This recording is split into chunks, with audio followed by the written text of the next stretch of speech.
దేవునికి స్తోత్రములు. ప్రభు పేరిట ఈ కార్యక్రమం వీక్షిస్తున్న ప్రియ దేవుని జనాంగమా, మీ అందరికి నా హృదయపూర్వక వందనాలు తెలియపరచుకుంటున్నాను. ఇది ప్రార్థన టీవీ. మరి ఈరోజు 160వ ఎపిసోడ్కి వచ్చాం.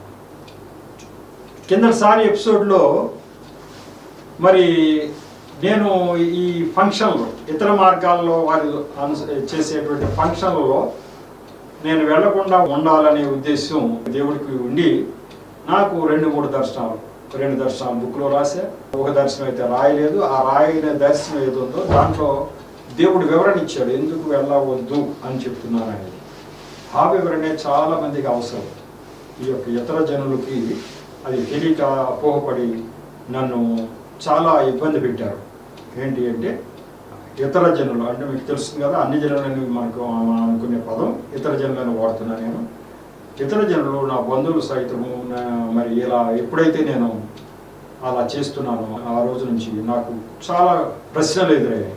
ఏంటి ప్రశ్నలు అంటే అది మీకు అందరికి ఎందుకు చెప్తున్నానంటే, మీకు ఈ విషయంలో ఒక మంచి అవగాహన ఉంటే ఎవరైనా అలా అన్నప్పుడు ఇది ఇలా సంగతి, దీని విషయం ఇది అని మీరు గ్రహించవలసి ఉంటుంది. అప్పుడు వాళ్ళు చెప్పేది ఏంటంటే, మీరు కొత్తగా యేసు ప్రభువుని అంగీకరించారు, వెళ్ళారు, బాగానే ఉంది, అందరూ చాలామంది క్రైస్తవులు వెళ్తారు, దాంట్లో ప్రాబ్లం లేదు. కానీ ఇది విడ్డూరంగా ఉంది, ఈ ఫంక్షన్లకు రాకపోవడం ఏంటి? పైగా నా స్వయంగా మరి మా బంధువుల ఇళ్లలో జరిగిన ఫంక్షన్లు, దానికి నేను దేవుడు దర్శనం చూపించారు, మరి నేను రాకూడదు అని చెప్పి నేను వెళ్ళలేదు. వెళ్ళకపోతే చాలా ప్రశ్నలు. ఏంటి ప్రశ్నలు అంటే, అదే ఫంక్షన్కి మీ క్రైస్తవులు పలానా వస్తున్నారు, మీ పాస్టర్లు వస్తున్నారు, మరి నీకేంటి అబ్జెక్షన్? నీకెందుకు దేవుడు అలా చూపించాడు, మరి వాళ్ళకి ఎందుకు చూపించలేదు అని చెప్పి ప్రశ్నించారు. అప్పుడు నేను చెప్పింది ఏంటంటే, ఈ దేవుడు సజీవుడైన దేవుడు. పైగా వాళ్ళు ఇంకోటి ఏమన్నారంటే, మీ బైబిల్ గ్రంథం చెప్పింది అందరికి ఒక రకంగా ఉండదా, ఒకటి రకంగా ఇంకోటి రకంగా ఉంటుందా? మాకు అట్లే ఉండదు, మా గ్రంథాలు ఏది ఉంటే అదే ఎవరికైనా. మీ బైబిల్ గ్రంథంలో చెప్పిన దానికి విభిన్నంగా మళ్ళీ ఒక రకంగా ఉంటుందా అంటే, అదే బాబు మీకు మాకు తేడా అని చెప్పడం జరిగింది. మీకు కూడా ఇది జ్ఞానం కోసం చెప్తా ఉన్నాను. ఏంటి మీకు మాకు తేడా అదే అని అంటే, ఈ దేవుడు సజీవుడైన దేవుడు, నిజమైన దేవుడు, నిజంగా మాట్లాడతాడు. బైబిల్ గ్రంథం రాయించింది ఈ దేవుడే. దాన్ని మార్పులు చేర్పులు ఎక్కడైనా చేయాలన్నా కూడా ఆయనే చేయాలి, ఆయన చేస్తాడు. ఈయన ఉండే దేవుడు కాబట్టి, అప్పుడుండి ఇప్పుడు లేకుండా ఉంటే మళ్ళీ మార్పులు చేయడు ఏమి, అంతే. అప్పుడు చెప్పినయే చెప్పాలి. మీకు అట్లా ఒకప్పుడే ఉన్నారేమో మాకు తెలీదు, కానీ ఇప్పుడు లేరు, ఉంటే దాన్ని ఏమన్నా మార్పు చేస్తారు ఎక్కడైనా. ఇప్పుడు మార్పు అంటే ఏం పెద్ద మార్పు ఏమి లేదు. తన ప్రవక్తలకి కొన్ని ఆదేశాలు ఇస్తాడు. ఆ ఆదేశాలు అందరికీ క్రైస్తవులకు వర్తించవు, పాస్టర్లకు వర్తించవు. ప్రవక్తకి ఇచ్చినటువంటి ఆదేశం పాస్టర్లకు ఎందుకు వర్తిస్తుంది? కాబట్టి పాస్టర్లకు వర్తించదు అది. పాస్టర్లకు వాళ్ళకి ఒక్కొక్కరికి ఒక దర్శనం. చాలా మందికి ఒక్కొక్కరు చెప్తారు, టీవీ చూడకూడదని కొంతమంది చెప్తారట, వాళ్ళు చూడరు. అదేంటి మీ క్రైస్తవులు కొంతమంది చూస్తున్నారుగా అంటారు మీరు. అదేంటి వాళ్ళకి కాదు అది. ఆయన అందరూ వైపు చూస్తాడు. కొంతమంది విషయంలో కొన్ని ఆయన నిర్ధారిస్తాడు, నువ్వు టీవీ చూడొద్దని చెప్తే ఆయన పరీక్ష కోసమే కానీ ఇంకోసమే మాట్లాడతాడు. ఆ మాట ప్రకారం వాడు జీవించాలి, అంతే. అందరికీ వర్తించదు. ఒకటే రూలు, థంబ్ రూలు అనేది ఎవరికి? దేవుడు మాట్లాడని వాళ్ళకి. దేవుడు ఏనాడు మాట్లాడకపోతే అప్పుడు ఏది రాస్తే అదే రూలు. కానీ మాట్లాడే దేవుడికి అది కాదు కదా. ఒకరితో ఒక రకంగా మాట్లాడతాడు, ఇంకోటి చెప్తాడు. ఇదే గొప్ప విషయము. ఈయన నిజ దేవుడు అంటాక ఇది కూడా ఒక రుజువు. ఒకరిని నువ్వు ఇలా చెయ్యి అని చెప్తున్నాడు అంటే అది రుజువు. చెప్పగలిగే దేవుడు ఉండాలి. ఇదిగో నువ్వు ఇలా చెయ్యి ఆయన ఒక ఉద్దేశం ఆలోచించాడు. మామూలుగా ఏ ఒక్క సువార్థికుడైనా, ఏ ఒక్క ఎవరైనా కూడా, సేవకుడైనా పనివాడు జీతానికి అర్హుడని కానుకలు తీసుకుంటారు. బైబిల్ గ్రంథంలో చెప్పింది. నాకు చెప్పాడు నువ్వు తీసుకోవద్దు, నీకు ఇక్కడ జీతం లేదు అన్నాడు. ఇదేంటి అందరికి ఒక రూల్ కాదా అని మీరు అంటారు. అందరికీ ఒక రూల్ కాదు. దేవుడు మాట్లాడతాడు, దేవుడు చెప్తాడు. ఇదిగో ఆయన ఒక ఉద్దేశించాడు. ప్రజల్లో ఒక దురభిప్రాయం ఉంది, డబ్బుల కొరకే వీళ్ళు చేస్తున్నారని ఒక దురభిప్రాయం, అది పోవాలంటే ఎవరో ఒకళ్ళ ద్వారా నేను అది చూపించాలి, ఎగ్జిక్యూట్ చేయించాలి, ఒకళ్ళ ద్వారా చూపించాలి ఆ మార్గం. ఓహో మనం అనుకునేది కరెక్ట్ కాదేమో, కొంతమంది ఇలా కూడా ఉన్నారుగా అని వాడు తెలుసుకోవాలి. అంటే అప్పుడు నన్ను ఎంచుకున్నాడేమో, ఎంచుకుని ఇదిగో నువ్వు తీసుకోకుండా ఉండు. అప్పుడేమంటారు, డబ్బుల కోసం చేయట్లేదు కదా, ఈయన తీసుకోవట్లేదు కదా, వీళ్ళు దేవుడే చెప్పాడు కదా, కాబట్టి డబ్బుల కోసం అనే మాట కరెక్ట్ కాదు. దేవుడే ఎవరిని ఎలా చేయించాలో అలా చేయిస్తాడు తప్ప డబ్బుల కోసం కాదు ఇది అని వాడు తెలుసుకోవాలని అనుకున్నాడు. అనుకుని ఈ రోజు నా పరిస్థితులకు అనుగుణంగా నాకు చెప్పాడు ఆ మాట. అందుకే ఈయన సజీవుడైన దేవుడు, నిజమైన దేవుడు అని నేను అనుకున్నా. అట్లా ఆయన ప్రత్యేక. ఇప్పుడు నా విషయంలోనే మళ్ళీ ఇది ఒక ప్రత్యేకత. ఇదిగో పలానా చోట, నా మార్గంలో లేని చోట్ల, మరి వేరే వేరే దేవతలను ఆరాధిస్తున్న చోట్ల నువ్వు వెళ్ళవద్దు అని చెప్పి 3, 1 కాదు 2 కాదు చూపించారు. మీరు అందరికీ చూపించారా? చూపించలే. కాబట్టి వాళ్ళందరూ వస్తారు ఫంక్షన్లకి, అందరూ వస్తారు. ఆ తర్వాత చాలా మంది అనుకుంటా ఉంటారు వెళ్ళొచ్చు కానీ అక్కడ భోజనం చేయకుండా వచ్చేస్తే సరిపోద్ది అనుకుంటారు. అది కూడా తప్పు అని నాకు చూపించాడు. నేను అట్లాగే అనుకున్నా, వెళ్ళొచ్చు భోజనం చేయకుండా వచ్చేస్తే వెళ్ళనట్టే లెక్క అనుకున్నా. అది తప్పు అని దేవుడు చెప్పాడు. నువ్వు వచ్చావు, ఇక్కడ కనపడ్డావు అంటే నువ్వు అక్కడ పిక్చర్ ఇచ్చెడిపోయావు. ఏమని? ఈ మార్గం రైటే అని చెప్పిపోయావు. నువ్వు ఈ మార్గం తప్పు అని మేము గ్రహించాలంటే నువ్వు వచ్చి అడితే మేమెట్లా గ్రహిస్తావు? నువ్వు తిన్నావో తినలేదో మాకెందుకు? నువ్వు కనపడ్డావా లేదా? అక్కడ నువ్వు కనపడ్డావు అంటే మా మార్గం కరెక్టే అని నువ్వు మాకు చూపించినట్టే మాకు లెక్క. అట్లా అనుకుంటారు కాబట్టి నువ్వు అసలు అక్కడికి వెళ్ళకూడదు. నువ్వు పోయిన తినటం కానీ తిరగపోవటం గురించి ప్రశ్నే లేదు. అవి వెళ్ళకపోవడం అనేది ప్రధానం అని చెప్పి దేవుడు చెప్పాడు. వారికి ఏమైనా సహాయం చేయాలి అని అంటే, వాళ్ళు ఆలోచించుకున్నట్టు చేయాలి అంటే నువ్వు వెళ్లకుండా ఉండటమే ఉత్తమం అని చెప్పాడు. అందరికీ చెప్పాడా? ఒక్కడికో ఇద్దరికో చెప్తాడు. అయితే ఆయన ఏర్పరచుకున్న వాళ్ళకి వాడు చేయాలి. చెప్పడం వల్ల ఓహో దీంట్లో ఏదో ఉంది, మనం ఆలోచించుకోవాలి. పలానా రాజారావు గారు రావట్లేదు, దేవుడు చెప్పాడు, దర్శనం చూపించాడు అన్నారు. ఏంటిది, ఎందుకు, ఏంటంట, మనం వెళ్ళే మార్గంలో ఎక్కడన్నా తప్పు ఉందా ఏంటి అని ఆలోచించుకునే అవకాశం వాళ్ళకి కలగజేయాలి. ఆ అవకాశమే ఇవ్వకుండా అందరూ పెడతామంటే ఏదైనా ఒకటే, దేవుడైనా ఒకటే అనుకుంటున్నారు. అది కాదు, ఇదేదో తేడా ఉంది అనుకోవాలంటే ఆయన చెప్పిన మనుషులన్నా వెళ్లకుండా ఉండాలి. ఆయన చెప్పిన వారికి మాత్రమే వస్తుంది. 2 దర్శనాలు రాసా కానీ ఎప్పుడో మీకు చెప్పానేమో నాకు తెలియదు కానీ ఆ 2 మీకు చదివి వినిపిస్తాను. ఇదే దాని మీద 2014లోనే ఇవన్నీ వరుసనే వచ్చేసినాయి. వరుసనే 2014లోనే ఈ దర్శనాలు. ఒక దర్శనం ఎలా కలిగింది? నేను ఒక చోట ఒక ఫంక్షన్కి హాజరయ్యి అచ్చట నిలుచున్నాను. అక్కడ ఉన్న వారందరూ నా వైపు పరిశీలనగా చూస్తూ ఈ ఫంక్షన్కు ఈయన కూడా వచ్చాడేంటి అన్నట్టు చూస్తున్నారు. అందరూ ఈయన వచ్చాడేంటి అన్నట్టు చూస్తున్నారు. నేను రాకూడని చోటుకి వచ్చానేమో అని సిగ్గుపడిపోతూ ఎందుకు వచ్చానా అని నిలబడే చూస్తున్నాను. అరే నేను రాకూడని చోటుకు వచ్చానా ఏంటి, అసలు వీళ్ళందరూ ఎలా చూస్తున్నారు ఏంటి అనుకున్నాను. ఈ కళ ద్వారా దేవుడు నన్ను నేను ప్రత్యేకపరచుకోవాలని, దేవుని ఆజ్ఞలకు విరుద్ధమైన చోటుకి వెళ్ళకూడదని దేవుడు నాకు బోధించినట్లు గ్రహించాను. నాకు బోధించాడు. నువ్వు వెళ్ళవద్దబ్బాయ్ అన్నాడు. అంతే. వీళ్ళందరూ ఆశ్చర్యంగా చూస్తున్నారంటే నువ్వు వెళ్ళకూడదు అని నాకు అర్థమైంది. ఇట్లాంటి దర్శనమే మళ్ళీ 22వ దర్శనంగా ఉంది బుక్లో. మీకు ఎందుకు ఇన్నిసార్లు ఎందుకు చెప్పాలి? దేవుడు ఒకసారి కాదు ఇన్నిసార్లు చెప్తే మరి నేను వెళ్ళటానికి కుదురుతుందా?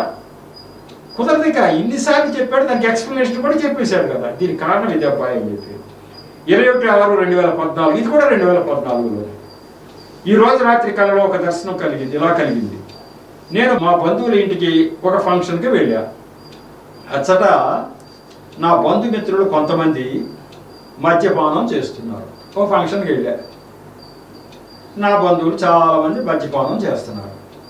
నాకు వారిని చూసి అసహ్యం కలిగింది. ఏంటిది ఇట్లా ఈ ఫంక్షన్లో ఇలా చేస్తున్నారు ఏంటి అనుకున్నా. నేను ఈ ఫంక్షన్కి ఎందుకు వచ్చానా అనుకుంటున్నా. నేను ఎందుకు వచ్చాను ఇటువంటి చోటుకి అనుకుంటున్నాను. అంతేకాకుండా 236 అనే సంఖ్య పదే పదే గుర్తుకు వస్తున్నది. ఎందుకు వచ్చానా అనుకుంటున్నాను. ఇట్లా ఆలోచించుకున్నాను. నాకు 236 గుర్తొస్తా ఉంది. ఏంటి 236 తెలియట్లా.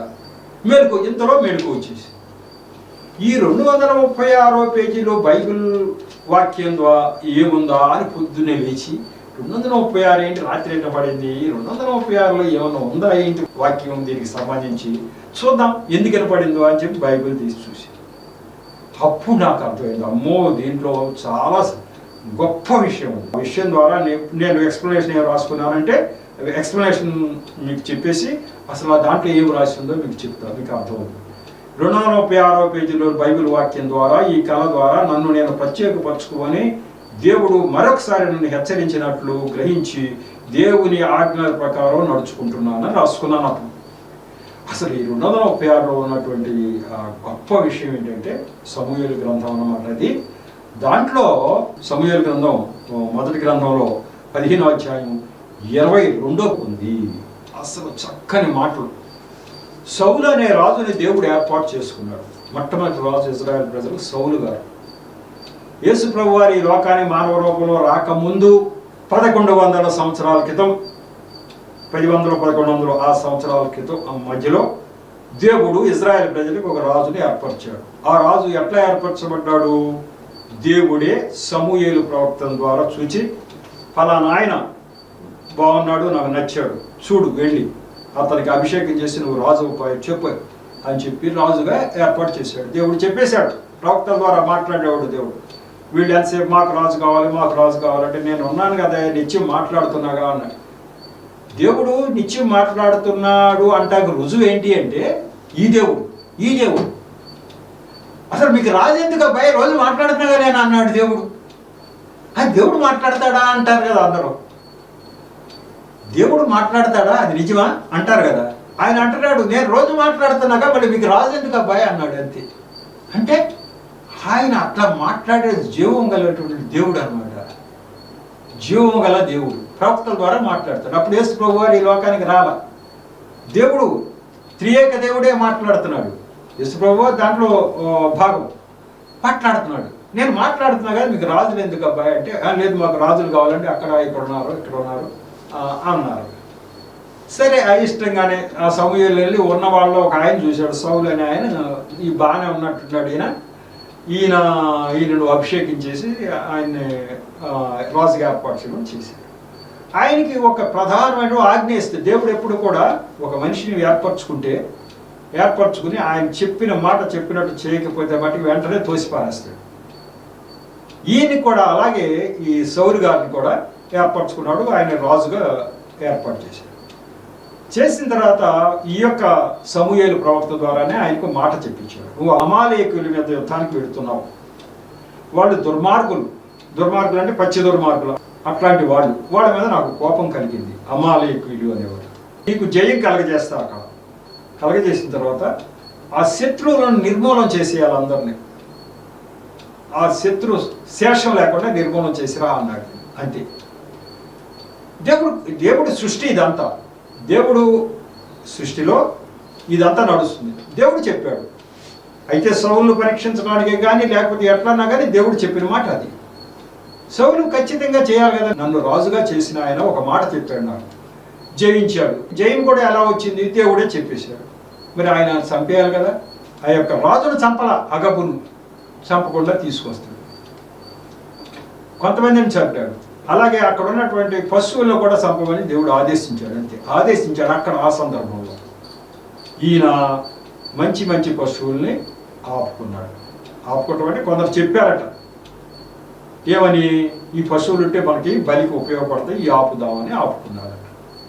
ఎవరు చెప్తే వినాలి? ఈయన దేవుడు చెప్పిన మాట వినాలా, మనుషులు చెప్తే వినాలా? ఆయన కింద పనిచేసేవాళ్ళు ఏదో సలహా ఇస్తే అది నమ్మేసి అవన్నీ వాటిని కూడా పట్టుకొచ్చాడు. దేవుడు కోపం వచ్చేసింది వెంటనే. ఇది ఎవరు చెప్పారు దేవుడికి? ఆయన చూసేసాడు. అక్కడి నుంచి సమూయేలు లేపి, సమూయేలు నువ్వు వెంటనే పొద్దున్న సౌలు దగ్గరికి వెళ్ళిపోయి ఆ సౌలుకి ఈ మాట చెప్పు అన్నాడు. ఏం చెప్పాలి అంటే, నువ్వు చాలా తప్పు పని చేసావు, నా మాట వినుకోకుండా నిన్ను కొట్టి పారేస్తున్నా, నిన్ను తీసి పారేస్తున్నా రాజు పదవి నుంచి చెప్పాను. ఈయన అది ఏం చేశాడు? ఈయన సౌలు రాజు మనం అభిషేకించాము వచ్చాము, ఈ సౌలు ఏం చేశాడు? అబ్బా దేవుడికి ఇప్పుడు తెలిసిపోయింది ఇదంతా. అంటే దేవుడు అన్ని చూస్తూ ఉంటాడు. ఆయన కునుకడు నిద్రపోడు, మనుషులు కాదు నిద్రపోటానికి. ఆయన కునుకడు నిద్రపోడు, ఎప్పుడూ ఆయన చూస్తూనే ఉంటాడు. ఆయన పర్యవేక్షణే. నేను ఏం చెప్పాను, ఏం చేస్తున్నాడు చూసేసి వెళ్ళే సమూయేలు అన్నాడు.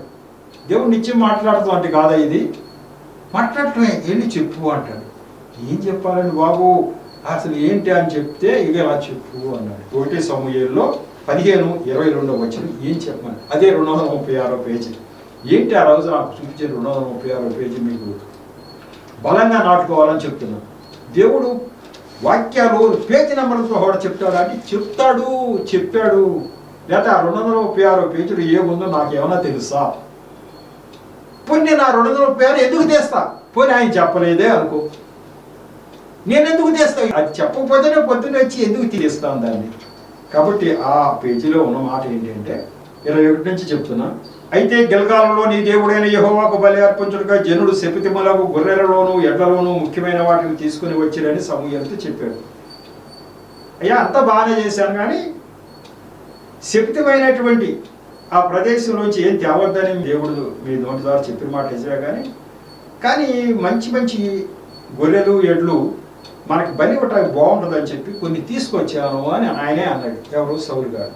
అప్పుడు అన్నాడు, అందుకు సమూయేలు, తాను సెలవిచ్చిన ఆజ్ఞను ఒకడు గైకొనుట వలన యెహోవా సంతోషించున్నట్లు ఒకడు దహన బలులను అర్పించుట వలన ఆయన సంతోషించున ఆలోచించును. బలులు అర్పించుట కంటే ఆజ్ఞను గైకొనుటయు పొట్టేళ్ల క్రొవ్వు అర్పించుట కంటే మాట వినుటయు శ్రేష్టము. తిరుగుబాటు చేయుట సోది చెప్పుట పాపంతో సమానము. మూర్ఖతను అగపరచుట మాయా విగ్రహము గృహదేవతలను పూజితతో సమానము. యెహోవాజ్ఞను నీవు విసర్జించేది గనుక నీవు రాజుగా ఉండకుండా ఆయన నిన్ను విసర్జించననగా అవుట్ అన్నాడు. నువ్వు అవుట్ అన్నాడు. ఏంటంటే దేవుడు చెప్పిన మాట నువ్వు వినలేదని. సమూయేలు చూశాడా? అక్కడ ఏం చేసింది ఈయన చూడలా వచ్చి, ఏంటయ్యా ఏం జరిగింది బాబు అంటే, ఇట్లా చేశానండి అన్నాడు ఆయన. అప్పుడు వరకు సమూయేలుకి తెలియదు. దేవుడు చూసేశాడు. ఇక అప్పుడు చెప్పాడు, నిన్ను కొట్టి పారేస్తాను అన్నాడు. నా మాట వినటం శ్రేష్టమా? నువ్వు బలులు. ఆయన ఏమనుకుంటున్నాడు? మంచి పనే చేశాగా అనుకుంటున్నాడు. ఈ అన్నిటిని తీసుకెళ్లి దేవుడికి బలులు అర్పించవచ్చు అనుకుంటున్నాడు. కానీ ఏది శ్రేష్టము? బలులు అర్పించుట కంటే మాట వినుట శ్రేష్టం కదయ్యా. దేవుడు మాట వినాలి నువ్వు అని చెప్తాడు. ఈ వచనం నాకు చూపిస్తే అర్థం ఏంటిగా? దేవుడు చెప్పాడు, అంతకు ముందే చెప్పాడు కదా, ఈ ప్లేస్కి నేను ఎందుకు వచ్చా అనుకుంటున్నా. దేవుడు చెప్పేశాడు, అటువంటి ప్లేస్కి నేను వెళితే ఇక నా పని ఏంటి? దేవుడు నా యొక్క ప్రవక్త పిలుపులోంచి నన్ను తోసి పారేస్తాడు, అంతే. అవుట్, నువ్వు నా యొక్క ప్రవక్తే కాదు, అవుట్ అంటాడంతే. ఆయనకి ఎందుకో మనం నచ్చాము, ఆయన ఆ పిలుపు ఇచ్చాడు, అది తీసుకున్నాడు. అనేక వచనాల ద్వారా చెప్పాడు. మన మధ్య ప్రవక్త కూడా ఉన్నాడన్న వాడు తెలుసుకున్నాడు. నువ్వు చెప్పబోయా అన్నాడు నన్ను ఒక దర్శనం. అంటే ఆ ప్రవక్త పిలుపు ఆయనే ఇచ్చాడు. నువ్వు ఎందుకు చెప్పాలి అంటే, నువ్వు ప్రవక్త ఒకడు చెప్తున్నాడని వాడికి తెలియాలి కాబట్టి నువ్వు చెప్పు అన్నాడు, అంతే. మన ప్రవక్త పిలుపు అని తెలిసిపోతుంది. ఇప్పుడు అన్నాడు, ఆ పిలుపులోంచి తీసేవాడు పారేస్తాడు ఇక. కాబట్టి అప్పుడు నాకు అర్థం చేసుకోవటం జరిగింది. దాని ఎక్స్ప్లెనేషన్ కూడా ఏంటి? అసలు అర్థం లేకుండా ఎందుకు వెళ్ళనివ్వటం లేదు ఈయన నన్ను? క్రైస్తవులందరూ హాయిగా వెళ్తూ ఉంటే నన్ను వెళ్ళనివ్వటం లేదేంటి అని నేను అనుకుంటా ఉంటే దాని ఎక్స్ప్లెనేషన్ కూడా చెప్పేశాడు. ఇదిగో ఈ ఎక్స్ప్లెనేషన్ ఇది అబ్బాయి. నువ్వు ఆ యొక్క ప్రదేశంలోకి అడుగు పెట్టకుండా ఉన్నట్టయితే వాళ్ళు ఆలోచించుకునే అవకాశం కలుగుతుంది. నువ్వు కూడా అడుగు పెడితే అసలు ఆలోచించుకోరు. కాబట్టి నువ్వు ఈ పని చేయను నాకు చెప్పడం జరిగింది. కాబట్టి ఈ పేజీ నెంబర్తో సహా మాట్లాడగలిగిన దేవుడు ఎక్కడైనా ఎవరైనా చూచారా? ఈ గ్రంథం రాయించింది ఆయన కాకపోతే ఆయన పేజీ ఎందుకు చెప్తారు? అందులో ఏముందో నాకు ఏమీ తెలియదు కదా అప్పటి వరకు కూడా. అమ్మో, ఎంత పెద్ద వచ్చిన ద్వారా నేను గ్రహించడం జరిగింది. కాబట్టి మీకు ఎందుకు చెప్తున్నాను అంటే, దేవుడు నిత్యము అన్నీ చూచే దేవుడు. ఏది జరుగుతుందో ఏది జరగట్లేదు ఆయనకి తెలుసు. అసలు ఆయన ఎవరు నమ్ముతారో ఎవరు నమ్మరో కూడా ఆయనకి ముందే తెలుసు. మీకు చెప్తున్నా, ఇదివరకు వచనాల్లో చెప్పేశాను.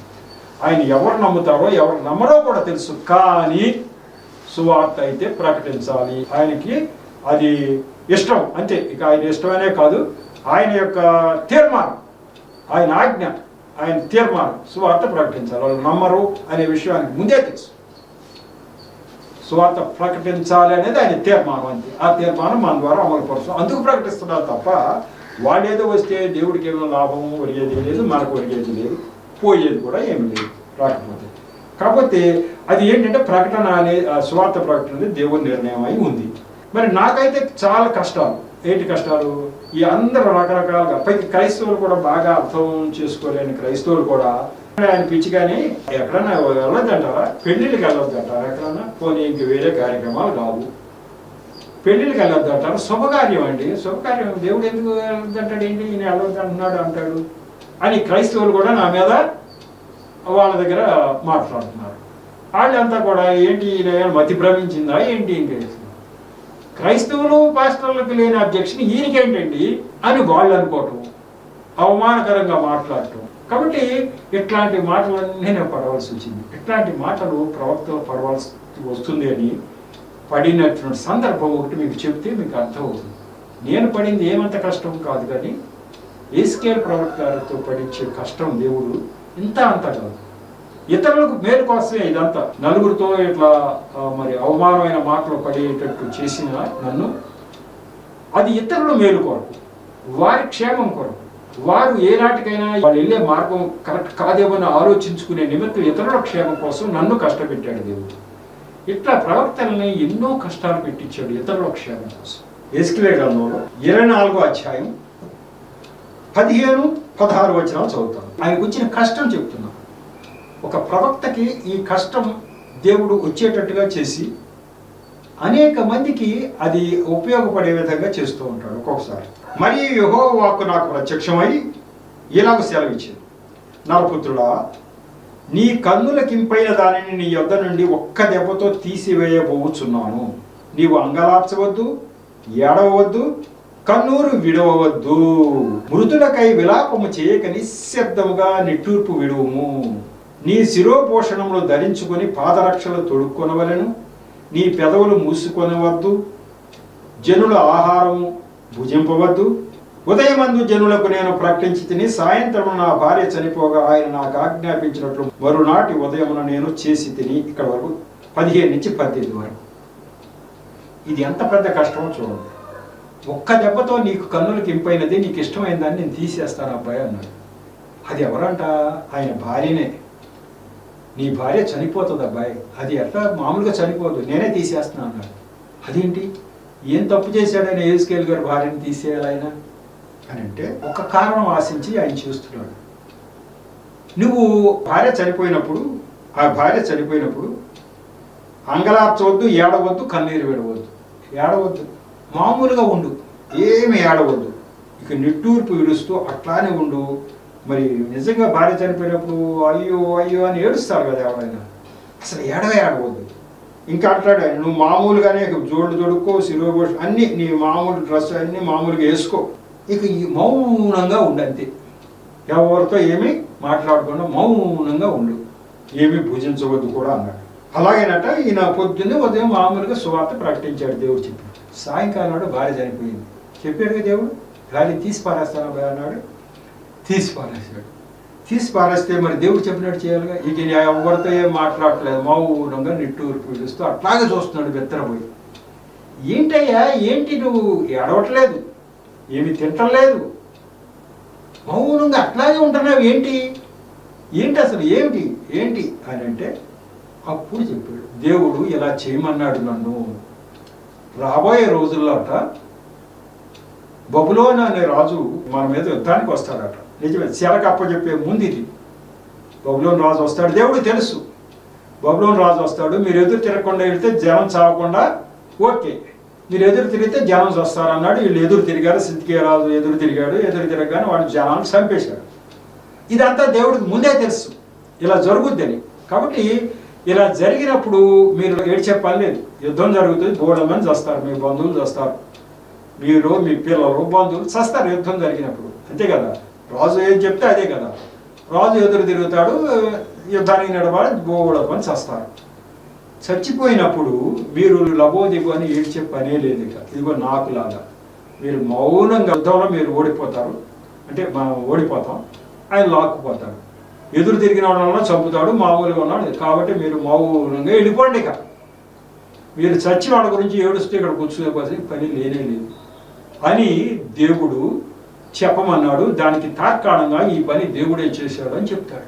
ఎంత త్యాగమో చూడండి, తన ప్రవక్తనే ఇలా ఇంత త్యాగానికి ఒడిగట్టించాడు. ఎంత త్యాగం చేయవయ్యా ఆ ప్రజలకి గురించి.